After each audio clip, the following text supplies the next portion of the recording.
하나님의 말씀 바라봅니다. 하나님 말씀 누가복음 제19장 45절에서 48절에 있는 말씀을 교독하겠습니다. 45절에서 48절. 성전에 들어가사 장사하는 자들을 내쫓으시며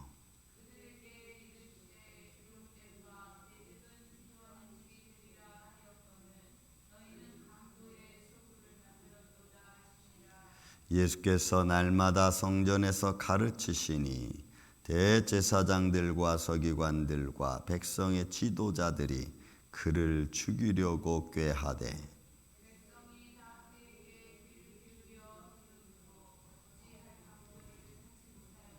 아멘. 자, 오늘 예수님이 계속해서 말씀을 선포하는 중에 있죠. 그 중에서 오늘 두 가지 말씀을 제가 같이 읽었습니다. 하나는 성전에 들어가셔서 장사하는 자들을 내쫓으시는 장면이고, 한 장면은 성전에서 가르치실 때에 소위 제도권에 있는 사람들이 예수님을 죽이려고 하는 모습, 두 가지의 모습입니다. 자, 먼저 성전에 들어가서 장사하는 자들을 내쫓으십니다. 쫓으시는 이유는 집이 잘못 사용되어지고 있기 때문에 그러합니다. 하나님의 집이 하나님의 집으로서의 역할을 하지 못하고 사람의 주권에 따라서, 사람의 권력에 따라서 움직이는 것이 돼버린 것에 대한 주님의 안타까운 모습이죠. 그래서 하나님의 집은 은혜의 질서가 필요한 겁니다. 또 그 은혜의 질서에 따라서 하나님의 영광이 선포되어지고 하나님과의 영적인 만남의 장소고, 또 영이신 하나님의 말씀을 듣는 유일한 곳이지요. 그래서 그 집을 예수님은 내 집은 만민이 기도하는 집이라고 말씀을 선포하셨습니다. 선포되어지고 그 다음에 선포되어진 말씀을 들은 백성들이 주님께 나와서 아뢰는 곳, 그래서 주님과의 만남의 장소입니다. 이것은 세상과의 만남이 아니라 하나님과의 만남이고, 하나님과의 만남 안에서 또 성도들 간의 교제가 이루어지는 것이 하나님의 집 성전에서 이루어지는 코이노니아의 모습이죠. 근데 그런 영적인 관계와 하나님 나라의 상징적인 교회가 장사의 소굴이 됐으니까 그곳에는 하나님의 집으로서의 모든 질서가 파괴되어진 거죠. 은혜의 질서가 파괴되어지고 다시 사람의 질서가 난무한 상태가 되어버린 거예요. 그러니 하나님이 원하는 것이 아니죠. 그러니까 은혜의 질서가 파괴되어지고 감정의 질서가 생겨져 버린 거죠.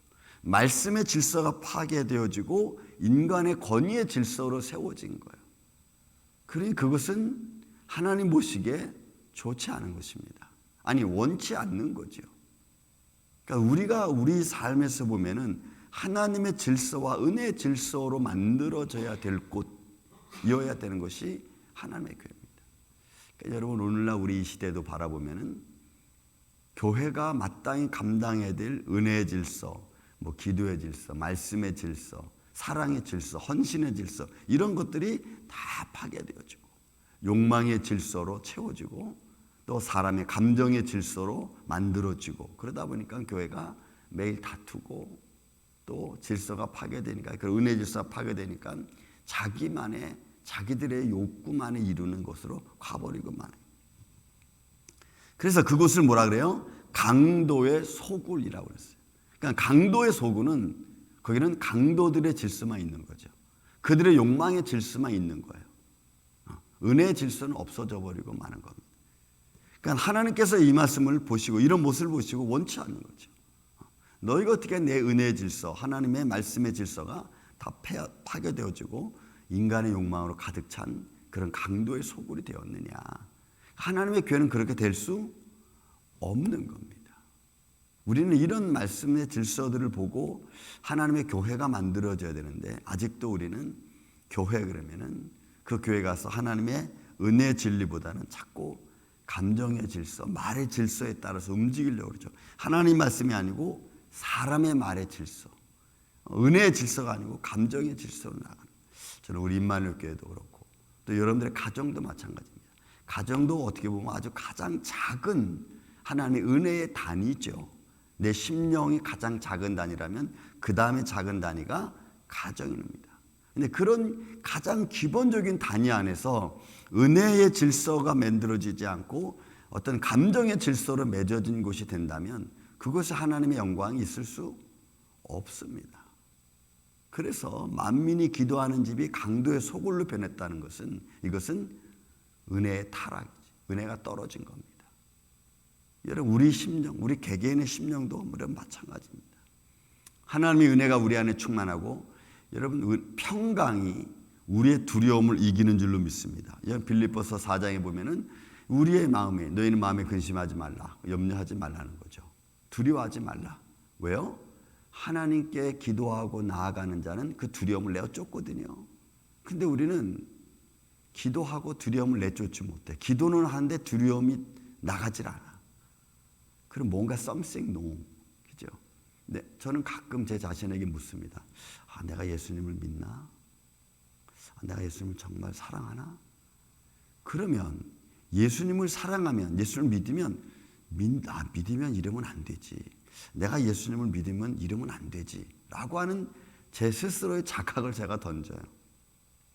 그래서 욕망적인 모습이 나타나고 욕심적인 모습이 딱 나타나면 내 마음 생각나면 내가 딱 뒤돌았습니다. 그냥 딱 뒤돌아서요. 왜? 그래야지 믿는 자의 모습을 좀 가질 수가 있잖아요. 근데 내가 예수를 믿는데 전혀 아무런 변화가 없으면 그러면 여러분 계속 우리 자신에게 던져봐야 돼. 질문을. 내가 예수를 믿나? 예수를 믿으면 이러면 안 되지. 그죠? 안 되잖아. 예수를 믿으면. 그러니까 우리는 그런 모습으로 나를 말씀으로 잡아가고 기도로 잡아가고 강도의 소굴이 되는 내 자신, 강도의 소굴이 되는 내 가정, 또 내 주위 환경, 교회를 우리가 그렇게 만들 수는 없잖아요. 왜? 예수님을 믿으니까. 그래서 우리는 조금씩 나아져 가야 되는 줄로 믿습니다. 그게 우리의 믿음의 모습인 것입니다. 두 번째로 여러분, 예수님께서 날마다 성전에서 가르치십니다. 근데 여러분 이 가르침은 뭐와의 도전이냐면 세상의 가르침과의 도전입니다. 그러니까 세상의 가르침과 성전에서의 말씀의 가르침은 여러분 이거는 완전히 다른 거죠. 세상의 권위를 파괴시키고 세상의 논리를 파괴시키는 것이 예수님의 가르침이에요. 그러니까 예수님의 가르침은 은혜의 가르침이고 하나님 나라의 가르침이고 말씀의 통치죠. 근데 세상의 논리는 그거는 하나님과의 논리와는 가르침과 전혀 상반된 겁니다. 인간의 권위를 세우고 인간의 감정을 세우는 거죠. 세상의 논리는. 그리고 자기들의 잘남을 드러내는 거예요. 그러니까 예수님의 가르침과 서기관과 바리새인들, 대제사장들의 가르침과는 이게 반대되는 거예요. 자기들은 권위를 가르치고 또 가르침으로 권위를 세우는데 예수님은 말씀을 가르치면서 하나님 나라를 선포하고 하나님 나라는 그들의 영혼을 살리잖아요. 영정 반대인 거예요. 그러니까 대제사장들과 서기관들이 싫은 거예요. 예수님의 가르침이 싫은 거예요. 왜요? 그 가르침을 받으면 내가 바뀌어져야 되고 그 가르침을 받으면 내가 가지고 있던 권위를, 내가 가지고 있던 어떤 욕망, 내가 가지고 있던 모든 것들을 내려놔야 되니까 이게 안 되는 거예요. 그러니까 예수님의 가르침이 싫은 겁니다. 내 잘남을 내려놔야 되는데 이거 안 내려놔지는 거죠. 그러니까 여러분 우리가 예수님의 말씀을 알고 믿는다? 그럼 여러분 우리 삶이 달라져야 돼요. 그게 여러분 당연한 것 아닙니까? 그러니까 보세요. 자기를 바꾸지 못하니까 결국 나타나는 게 뭐예요? 저 사람 있으면 안 되겠다 라고 바뀌어지는 거예요. 왜? 내가 바뀌어지면 저분이 있어야 되는데 내가 안 바뀌어지니까 저 사람 있으면 안 되겠다. 저건 나하고는 안 맞아. 이렇게 되는 거죠. 나하고는 안 맞아. 그러니까 결국 그들의 생각이 뭐예요? 그를 죽이려고 하는 겁니다. 여러분 우리도 똑같아요. 내가 죽든지 말씀이 죽든지, 그래야만이 삶에 다른 생각들이 나타나는 거예요. 내 감정이 죽으면 여러분 생각이 바뀝니다. 내 감정이 안 바뀌면은 생각이 바뀌어지질 않아요. 그런데 다행히도 백성이 다 그에게 그러니까 백성들은 알아. 사람한테 권위가 없는 사람들은 들으면 아는데 왜 나는 들으면 그게 불편할까요? 어떤 은혜가 있는 사람들은 말씀을 들으면 마음이 기쁜데 내 마음에 인생의 논리와 또 세상의 어떤 세상적 논리와 감정의 논리가 있으면 은혜의 말씀이 나랑 자꾸 부딪히는 거죠. 부딪히니까 이게 불편한 거예요. 이런 말씀이 불편한 겁니까? 내가 불편한 겁니까? 말씀이 바뀌어져야 되는 겁니까? 아니면 내가 바뀌어져야 되는 겁니까? 백성들은 다 그에게 귀를 기울여 들으므로 어찌할 방도를 찾지 못해. 왜? 백성들은 인정하는데 자기들은 인정할 수가 없어. 여기에 이제 충돌이 생긴 거죠.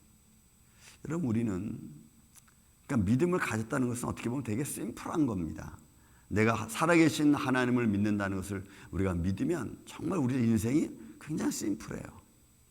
근데 우리가 지금까지 살아왔던 내 감정의 논리가 그런 것이 아니었기 때문에 내 감정에 따른 말씀이었고 내 감정에 따른 믿음이었고 내 감정에 따른 분위기였기 때문에 이런 믿음이 현실적으로 다가오면은 이게 뭐지? 라고 우리가 다시 한번 퀘스천 올리는 겁니다.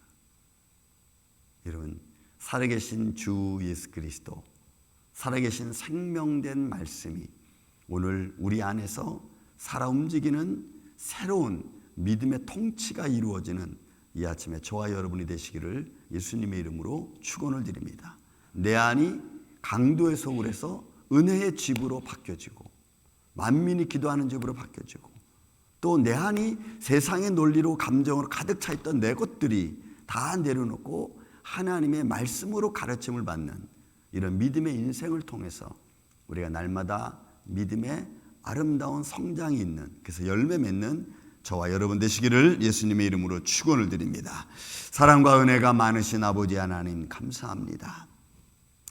주님께서 하나님의 성전을 가리켜 내 집은 만민이 기도하는 집이라고 말씀하셨고 또한 그 안에서는 하나님 말씀만 가르쳐주고 통치되어지는 곳임을 우리에게 말씀으로 들려주셨습니다. 그런데 은혜의 집, 기도의 집을 강도의 소굴로 만들고 또 하나님의 말씀이 가르쳐지는 것이 마음에 들지 않아 버리려고 하는 우리 연약한 우리 인생들을 주님 불쌍히 여겨주시고 또한 우리 마음에 또한 우리의 감정에 따라 생활하는 것이 아니라 하나님의 말씀과 은혜를 따라 살아가는 주의 거룩한 종들이 되게 하여 주시옵소서. 주님, 오늘도 어떤 일들을 우리가 만날런지 알 수 없지만 그러나 그 과정 속에서도 우리가 주님이 기뻐하시는 일들을 행할 수 있도록 주님 우리를 붙잡아 주시고 또한 우리의 감정과 생각들을 친히 다스려 주시옵소서. 이 은혜 손길이 오늘도 우리와 함께하여 주시옵기를 원하옵고 사랑이 많으신 예수님의 이름으로 기도하옵나이다. 아멘.